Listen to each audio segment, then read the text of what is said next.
Welcome to the show. My name is Charlton with Big C. This is Charlton and Big C Sports coming to you worldwide on the iHeartRadio network, the number one network in the United States of America. And Big C Sports has been voted the number one sports show in the universe, according to Big C and them good old boys down south. I want to say bienvenidos to all of our listeners in Latin America, also across the pond in London, England, as well as Paris, France. And Big C, you know I love you good old boys up in Canada, but there's no one I love more than you good old boys down south in the land of the free and the home of the brave. Big C, how's it going for you good old boys? Charlton, it's going wonderful down here. You know, we got lightning storms, we got thunder, we got beautiful weather. It was 99 degrees at one point today, and all of a sudden the blue skies turned gray and washed all that sunshine away. But we're happy. We're living live in the world of sports and good times and prosperous in America. Well, that's always good to hear, Big C. Today is a beautiful July the 24th, 2017, in the land of the free and the home of the brave. A lot of good things to talk about in sports, Big C. But even though there's a lot of good things to talk about, we got to cover everything, whether it's in the past, and sometimes people want to forget the past, but we know the past is part of what makes the future and what makes history, so we just got to get into that. I do want to say today's segment is sponsored by your Northern California Cadillac dealers, home of the all-new Cadillac Escalade, the standard of the world. And when you go by and test drive yours, tell them that Charlton and Big C sent you. Big C, I know we're all hyped about what's happening in the world of baseball, and you know everybody can't wait till football kicks off again, and we talked about the basketball contracts that went through the roof. But would you believe in 1967, on the 24th, I'm saying there was a riot in Detroit, and they had a baseball game. They played the game anyway. It was a doubleheader between the Detroit Tigers and the New York Yankees. In fact, Mickey Mantle pitched that game. Talk about how sports was continued to bring society together, even though they were caught up in a riot. Big C, your thoughts on Detroit?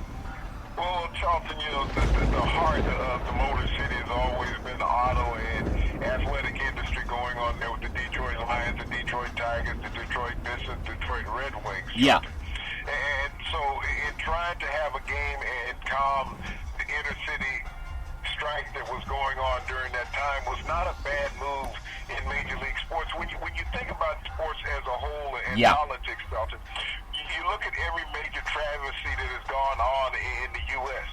Professional sports has continued to play. You think about the NFL. Yeah. When President Kennedy was assassinated, Pete Rozelle decided to play the games on that Sunday to try to ease the tensions of America, to give them a distraction away from the travesty that has occurred to our nation.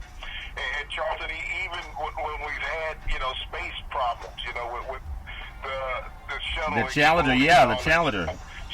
Sports continued on, and just like with the riots in Detroit going on, the hope is in society, Charlton, is that people will move away from the violence or the tragedies that are occurring in America, and their mind is eased by these pastimes that we have adopted as Americans. Yeah. And so when you stop all of these sporting events, Charlton, because of things that occur in society in America, you have to look at what the negative impact of what that will be. People might say that you're insensitive, but nothing impacts everyone, whether it's violence, whether it's sports. But what you want to do is have that release from those who appreciate that release. You don't want to take it away from them in a real time of need in society. Yeah, that's a very good point, Big C. And oftentimes people will say, well, how do you play the game? Even when we had 9/11, I think the NFL took that weekend off, but they came back and played the following week. And a lot of that was just because of security, and they shut down some of the airlines from flying throughout the country. But there's even a movie coming up about Detroit, and you were just in Detroit just a couple of weeks ago. I think it was last week you were there, Big C, and we talked about how they have so many great organizations, so many great franchises. You have the automotive industry is in Detroit. You have, of course, the bad boys from the NBA. You have the Detroit Lions and all the great history, the Detroit Tigers, and just to have two major baseball organizations playing. And I think the riot was just 3 miles away, Big C. So a lot of times that the governor back then didn't want people to know about it, what was going on in the stadium, so they did use sports as a way of drowning out those tears. Big C, I want to ask you, and in relation to that, even in San Francisco when they had the earthquake, the Bay Bridge series with the Giants and also the A's, I recall Al Michaels was doing the play-by-play, and the Candlestick Park, which they since torn down, started shaking. But even though they stopped the World Series that day and a couple of days after so they could fix it up, I think for the Bay Area, having that game to galvanize, and again, an example of sports galvanizing people, talk about how important that was to the Bay Area, Big C. Your thoughts? Well, Dalton, that occurred in 1988, and I remember it vividly. I actually was laying on my couch at the time when the World Series was starting. And Al Michaels' words were, I think we're having an earthquake. Yeah. But, when you talked about the galvanization of that central area, Charleston, of the Bay, where you had Oakland on one side and San Francisco on the other, with all the tragedy that went on, and it was devastating on the San Francisco side, Charleston. Oh, yeah. The fires and the collapsing of buildings, it was all over network television. But, to be able to find some release in the sporting event, Charleston, because this is something that is a once-in-a-lifetime thing, having rivalries from across the Bay. Basically play a game, basically in the same city. Yeah. But, through all the loss and devastation of people, which is something that outweighs any sporting event, Charleston, that never think that the loss of human life and property, that a sporting event is a greater entity to have. But in this incident, Charleston, it was trying to find some social relief for the residents of that area, because there was so much devastation that man could not correct immediately, Charleston. So it was going to take time. It was going to take years in some incidents to correct what Mother Nature had destroyed. But you could not take away the sanctity of the sporting events, places where they find refuge, Charleston. When we look at the following of sports in America and around the world and how much it means to people, even in war-torn areas, Charleston, and people look for relief from sports, it is a great tool for the mind and for the soul, that you can bring so many people together, whether you have differences ethnically, religious, or socially, Charleston. You can come together at a sporting venue and you all are one, rooting for that local team. And that's a very good point, Big C. I remember back in the day they had Jose Canseco and Mark McGuire, known as the Bash Brothers back then, and they were playing against Will Clark and the good old boys down in San Francisco.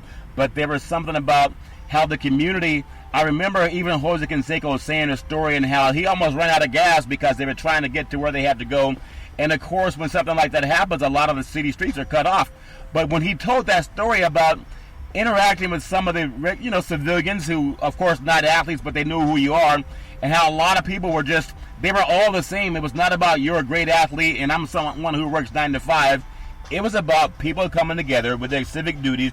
And I think even going back to Detroit, there was over 43 people that lost their lives in that riot, over 1,100 injuries, and over 7,000 arrested.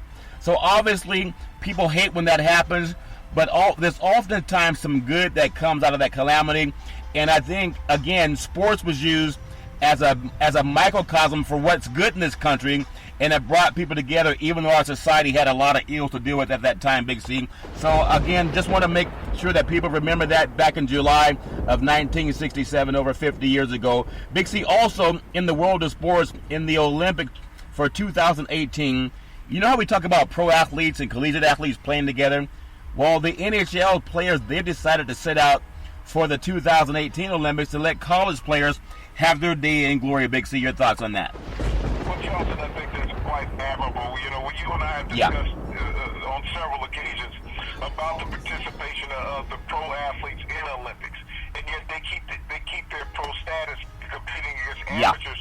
Yet amateurs cannot accept any of the money that pro athletes are making and maintain their amateur status. I think this is an admirable move with the NHL and the professionals staying out of the game. I think with the U.S. and the basketball team, that came about because basketball had lost a lot of its world dominance.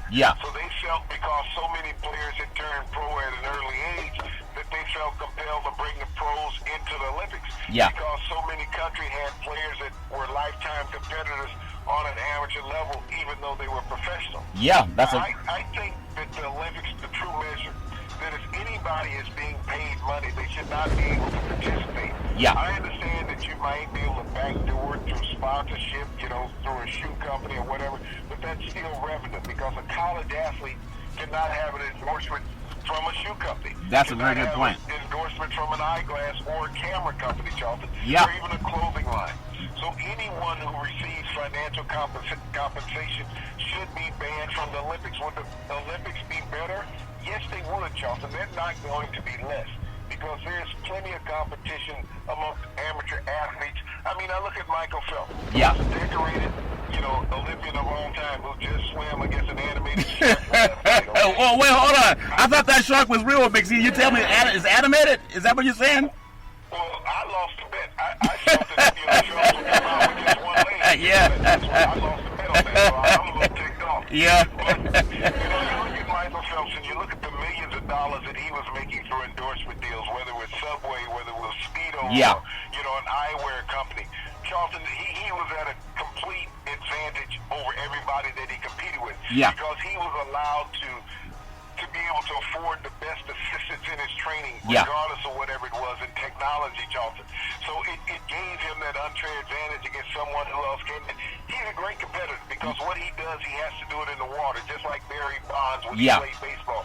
He has to see the ball to hit it with the bat. But still, the money, difference between he and a true amateur did not allow someone to compete with him. You're taking a college athlete and saying, go compete with Michael Phelps. He doesn't have to go to class. He has the best, assistance that he can get, Yeah. technique, muscle-wise, recuperation-wise in the world. You're just having what we have on campus.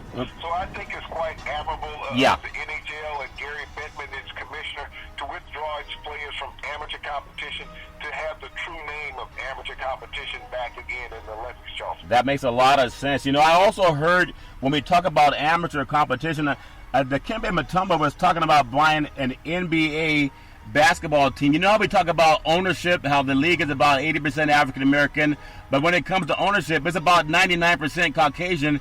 Now, Mutombo obviously wasn't the greatest NBA player, but he thought it would be great for him as an African to come here to the United States and play a game that's revered by many of the African Americans here and have the chance for ownership. And there are people who laughed at him. And obviously he said, look, if you can think it and you find the right backing, you can do that. Let me just ask you, because we're a global station with iHeartRadio, what would it mean if someone from the African continent actually owned an NBA franchise which has a majority African Americans? Big C, your thoughts? Well, Charlton, I think it's very admirable of the Kembe wanting to own an NBA franchise, Charlton. Yeah. But like he said, he's trying to get together a group. Yeah. So a group would own it. Kembe had a very illustrious NBA career for a long time, played 15, 16 years. Yeah. But he didn't make that much money. We got to realize we're talking about buying an NBA franchise. I think the Clippers went for $2 billion. Yep. You're not going to find an NBA franchise for under $1.5 billion. Let's just be realistic. Yeah. They were in the LA market, so it was going to drive up the price a little bit. But the Kembe, great aspirations, for wanting to do that. I think that, the NBA would be more inviting to an American owner versus an international owner. Yeah. I think the board of governors are going to have a little, shun against that, Charlton. Oh, yeah. Also, it's going to be tough to bring in another African-American owner. Michael Jordan is in because of who Michael Jordan is. Yeah. Not because he's an African-American man, it's because of what he represents. He has so much torque power Yeah. when you look at it through Nike and other areas, Charlton, that he has run a lot of advertising through, Gatorade, Hanes. Yeah. So there's a lot of his endorsement money that backs the NBA. So it behooves the NBA to have him in place. But bringing other African-American owners, we saw that plight with the Major League Baseball, Yeah. which Baseball. was trying to get with Jeb Bush, Yeah. potentially by the Marlins. That's another minority looking at coming inside. You got to understand, Charlton, the good old boys are not always so open Yeah. to letting someone in that doesn't look like them. Yeah. That's a professional sports arena. NHL, Mario Lemieux was able to, be a majority owner Yep. of the Pittsburgh Penguins. Yeah. But he looked like the other owners, Charlton. So it made it easier for him shortly after his playing days to put together a group to buy an NHL team. Yeah. It's not going to be so easy in the NBA and NFL, Charlton, to get minorities in ownership positions where you can't even get them in as general managers. That's a very good point, Big C. I do want to say this segment is sponsored by Ben & Mark Insurance. They've been around for half a century. They work with Big C Sports. They cover you for athletic and event insurance, whether you're a pro athlete, a collegiate athlete, or you're a high school player, even mom and pop soccer league. Reach out to Ben & Mark and let them know that Big C sent you. And also, Big C, we had this great event across the pond. And Jordan Spieth, no, he's not Tiger Woods. He's not even Phil Mickelson. But there was a time when I looked at this young man, he was in trouble. And he found a way to just kind of pull himself up by the bootstraps and found a way to win the British Open, Big C. Now he's drinking something out of the jug. I just assume it's a moonshine since a lot of you good old boys running around to get him. But just talk about Spieth. He won $1.8 million in this tournament, and I think he finished by 5 over Kuchar. Big C, your thoughts on Adam Spieth? Jordan Spieth. Yeah. Yeah. George, shot a marvelous British Open, Johnson. He led every round of the British Open, although he lost his lead in the final day halfway through. Yeah. You have to come back and look, Johnson. He shot a flawless last 5 holes. It was amazing. He shot 5 under over the last 5 holes and even hit an eagle. Yeah. In that stretch. He finished out the 18th, Johnson, where he tapped in for a par. Yeah. Otherwise, he would have shot 6 under. But when you think about the adversity that he had to come through when he lost his lead, normally golfers just panic. Oh, yeah. At that point, Johnson, when they're overtaken. But Jordan Spieth played that last round miraculously, especially the last 5 holes. And you think about it, this is his 3rd major. And he's not even 24 years old yet, Johnson. The youngest in history to win 3 majors. Jack didn't do it. Arnold Palmer didn't do it. Even Tiger Woods could not reach that pinnacle at that young age. So Jordan Spieth's future's always been bright. And everybody has said that about him, Johnson. It's just, he is not finished the way he should have in several tournaments where he's always, a lot of tournaments he's come in second after having the lead. He's had 56 top 10 finishes in his career, so he is a marvelous young golfer. He just has not been able to garner that fanfare that everybody is looking for the top flight golfer in the world. Yeah. He's relinquished the title a couple of times, but I think the world of golf got so spoiled behind this Tiger Woods phenomenon that carried the world for a decade, and it was worldwide. We're trying to have a top flight golfer here just in America. Tiger captivated the world, and that's something that's going to be hard to eclipse for any young golfer coming along in the future, Charles. Big C, that's a very good point. So congratulations to Jordan Spieth. I hear that he was hanging out with some other pro athletes, and I guess there's something about athletics and in business and race. It doesn't matter what your race, doesn't matter what event it is. When you get people together and they can all pursue something, whether it's becoming the best golfer or becoming the best swimmer, we talked about Phelps, or the best basketball player, we talked about Jordan. So many people in the world of sports can do things that they can't do yet in corporate America, but we're hoping that people can keep chipping away at that glass ceiling or that invisible door that still sits there. But speaking of the invisible door, Big C, in the world of baseball, the Cubs right now, even though they won the Big C World Series last year, and they're only 5 games under 500, you think they've gotten over the hangover, Big C? Your thoughts? Well, Charlton, they have righted the ship. The thing about baseball, once you get past that All-Star break and you get close to that trade deadline, you pretty much have your lineup set. Yeah. And there was nothing wrong with the Cubs celebrating for the first half of the season. Yeah. It took them 118 years to celebrate. Yeah. You think they had some hangovers, huh? A little bit of hangover, Yeah. That they were taking in. Yeah. But Joe Madden is such a veteran and crafty manager, Charlton. Yeah. He knows how to pull the team together at the right time, pull the right strengths. He's gotten a few players healthy. They were not healthy early in the season, so that's always a key. The players that you have going down the stretch. Now they're going to be playing Cub baseball that we've seen the past couple of years. Yeah, that's a very good point. Expect the Cubs to be where they are. Their only challenge in the Central, Charlton, is going to be the Cardinals. Yeah. And the Cardinals haven't been playing the best of baseball, so I expect the Cubs to be a well-honed machine and take the division from here on in. Big C, in L.A., people really don't get excited about too much in Los Angeles. Oftentimes, the movie stars don't even get there until the 2nd inning, and sometimes they leave in the 8th inning, Big C. But when Clayton Kershaw had an injury, you had thought that he was injured for the season. He's just going to be out a couple weeks. As long as he's back for the playoffs, I think Kershaw and the Dodgers, they still have it rolling. Big C, your thoughts on anything slowing down the Dodgers? Well, right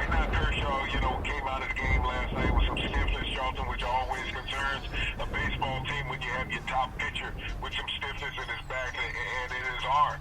Last year he had a herniated disc, which cost him to miss the last 2 months of the season. Yeah. The Dodgers right now, prior to the trade deadline, it's very imperative that they make a trade for a quality starting pitcher. Yeah. Because you can't pitch Kershaw every 3 days and expect to keep winning series when you get to the playoffs. So they're going to need to bring in that other established starter. They're going to have to give up something to get him, but it's quintessential right now for the Dodgers to pull the trigger on a trade, Charlton, Yeah. to give Kershaw some help while he's out for the next couple of weeks, and also that starting rotation. Well, Big C, you know what I saw? I saw Chapman pitching as a closer for the Yankees, and last year he was closing for the Chicago Cubs. And I know, as dominant as he was, almost every pitch he threw in the World Series last year was over 100 miles per hour. And you look at Chapman playing for the Yankees now, wouldn't it be great?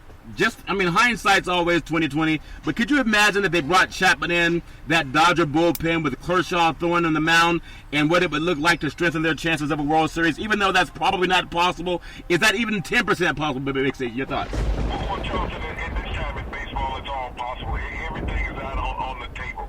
You know, you look at the teams that are not in contention, they're going to be looking to dump salaries. Yeah. The teams that are in contention, they don't mind absorbing those salaries and taking the luxury tax, Charlton. Yeah. Because how many opportunities do you get to win a World Series or a championship of any kind in professional sports? So when you have an opportunity to strengthen your lineup, whether it's with a bat or with an arm, you take that chance, Charlton, to make that playoff run, hoping to make it to the World Series. Yeah, that's a very good point. And I'm just throwing it out there, Big C, because I saw that good boy shut down Seattle, and I thought, wouldn't he be great if he just drove down I-5? It's only about a 15-hour drive, Big C. I think he looked great, that Dodger blue. Big C, I want to get your thoughts. You know, we've been doing this series on college football, the best running backs in the history of the Pac-12, which at one time was the Pac-8 and then the Pac-10. You came up with the great Marcus Allen. I don't think many people would disagree with that. We went out to the SEC, and I think you pulled up Herschel Walker. A lot of people like Bo Jackson too, but you can't disagree with either one of those running backs. We went up north, and I think Ron Dane out of Wisconsin actually got more attention than the gentleman, you know, out of Ohio State that won the Heisman won the Heisman twice, and that's Archie Griffin. But now, you know, we talked about the Southwest Conference, and we talked about Earl Campbell and a lot of the good old boys down there, Ricky Williams, and you know, those were great players. But in the ACC, it's not really known for the top running backs.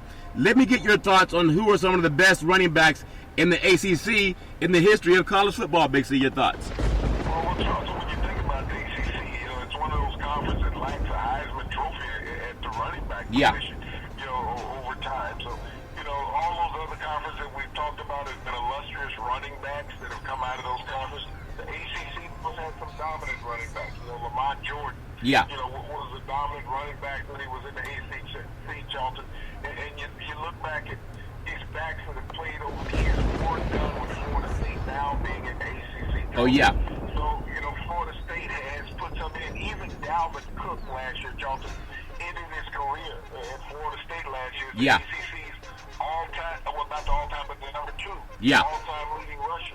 And the top rusher in the ACC, Charlton, is a running back out of North Carolina State, Ted Brown. Yeah. Ted Brown had a very solid career with the Minnesota Vikings as a running back, wore number 23 with the Minnesota Vikings, and even played in the Super Bowl. Yeah. But this is a team, Charlton, that, you know, a conference rather, that has produced some solid NFL running backs. Yeah. When you think about Thomas Jones out of the University of Virginia, his brother played at Georgia, and they both played in the NFL. Jones had a solid career with the Cardinals and the Cowboys in the NFL.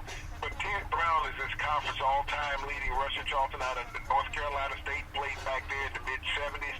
Very solid program back in those days. He followed up another running back that played prior to him, Willie Burton, who ended up being the athletic director at North Carolina State for several years. Yeah. But, you know, this conference has produced plenty of prime players. This is a conference that produced the national championship last year out of Clemson. Yeah. Also, C.J. Spiller, one of the top speedy running backs in the NFL these days, Charlton, was a first-round draft pick of the Buffalo Bills and has gone on, you know, and played with several NFL teams. Yeah. But this is a conference that has produced solid players, great athletes, and some solid NFL veterans and NCAA running backs. Yeah, and that's definitely true, Big C. You know, so many great players all over the country. And again, we talked about the the historically African-American colleges, the black colleges, and a lot of them went on to the more mainstream universities. But all that ACC, SEC territory, that's historically black college territory. But, the money is bigger with the big boys, so a lot of that talent goes on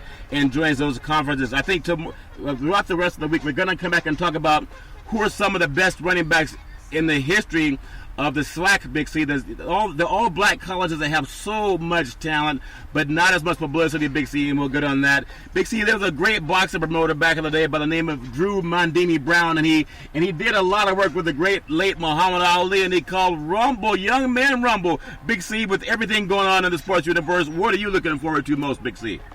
Well, Jonathan, I'm looking at this trade deadline in baseball and seeing what critical moves are going to be made from the contenders, because you can't stay pat with what you have right now and hope to be able to run the table, because it's about being healthy. And we saw the injury with Kershaw last night being pulled from the game with the Dodgers. Yeah. So the Dodgers don't want to get into that slump scenario, but I'm just excited about, this time of the year. Every day, Charlton, there's always something new and exciting. NFL training camp starts. Oh, yeah. Today, the Dallas Cowboys open up out their area, I believe it's down in Oxnard, yeah, in L.A. And so the defending Eastern Division champions of the NFL are working on the West Coast. I'm trying to figure this out geographically. I'm not a very smart man, but Dallas is in the center of the country. Yeah. They play in the Eastern Division, but in training camp in the West. So all the NFL training camps are opening up, Dalton. That's what we have to look forward to. Hopefully we can get off this trouble page of the NFL and players getting in trouble. And the only thing that we hear about them getting in trouble in now is getting cut. Yeah. That's true, Big C. That's always true. I think they wish they could beat California teams. And in fact, I think even there might be some talk of them playing some scrimmages with the former teams from San Diego now. They're going to be the Carson Dodgers. I think they're still going to call them the L.A. Dodgers, or the L.A. Chargers, actually. So hopefully we'll see some preseason games with the Cowboys and the Chargers, as well as the Rams. And speaking of seeing games every Monday through Friday at 5 and 6 p.m. worldwide, follow Big C Sports on the iHeartRadio network, the #1 network in the United States of America. And Big C Sports has been voted the #1 sports show in the universe, according to Big C and them good old boys down south. As we always tell you, there's never any reason for domestic violence. If you know any woman going through that garbage, just call 911 so she won't have to deal with it on her own. And as we always tell you on every Big C Sports program, we thank you, we appreciate you, and we hope that you have a super fantastic day.